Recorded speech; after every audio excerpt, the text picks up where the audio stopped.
Cerita Alkitab tentang tabut Allah di tanah orang Filistin di dalam 1 Samuel pasal 5 ayat 1 sampai 12. Alkitab menceritakan setelah orang Filistin mengalahkan bangsa Israel dalam pertempuran, mereka berhasil merebut tabut perjanjian Allah. Dengan penuh kemenangan, mereka membawa tabut itu dari Ben-Hazer ke kota Asdod, salah satu kota utama mereka. Di Asdod, mereka menempatkan tabut Allah di dalam kuil Dagon, dewa mereka. Mereka menaruhnya di sebelah patung Dagon sebagai tanda bahwa Allah Israel telah dikalahkan oleh dewa mereka. Namun, keesokan paginya, sesuatu yang mengejutkan terjadi. Patung Dagon jatuh tertelungkup ke tanah di hadapan tabut Allah. Orang-orang Asdod segera menegakkan kembali patung itu dan menganggapnya sebagai suatu kebetulan. Namun keesokan harinya hal yang lebih mengerikan terjadi. Patung Dagon kembali jatuh tertelungkup di depan tabut Allah. Tetapi kali ini kepala dan kedua tangannya patah dan tergeletak di ambang pintu. Hanya tubuhnya yang tersisa utuh. Sejak saat itu para imam dan penyembah Dagon tidak lagi berani menginjak ambang pintu kuil Dagon di Asdod.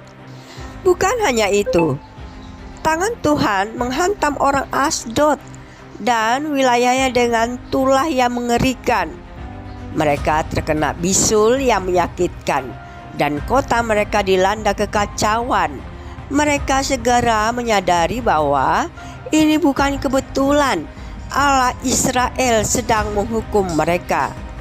Karena ketakutan, para pemimpin Filistin berkumpul dan memutuskan untuk memindahkan tabut Allah ke kota Gad. Namun ketika tabut sampai di Gad, orang-orang di sana juga ditimpa tulah yang sama.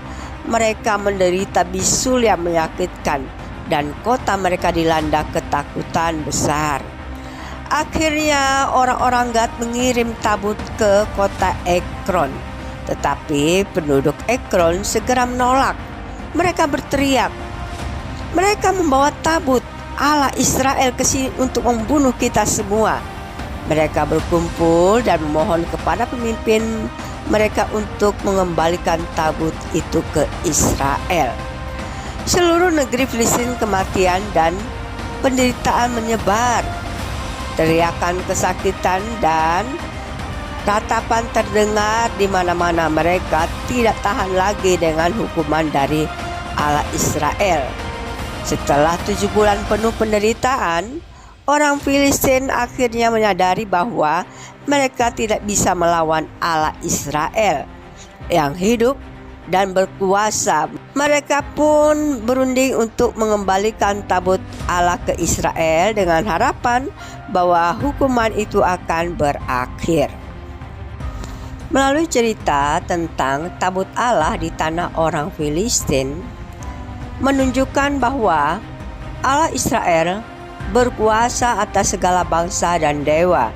Ketika orang Filistin membawa tabut Allah ke kuil Dagon, patung Dagon jatuh dan hancur, membuktikan bahwa Allah jauh lebih besar daripada dewa mereka. Selain itu, Tuhan menghukum orang Filistin dengan tulah yang mengerikan sehingga mereka akhirnya menyadari bahwa mereka tidak bisa menahan kuasanya dan harus mengembalikan tabut itu ke Israel.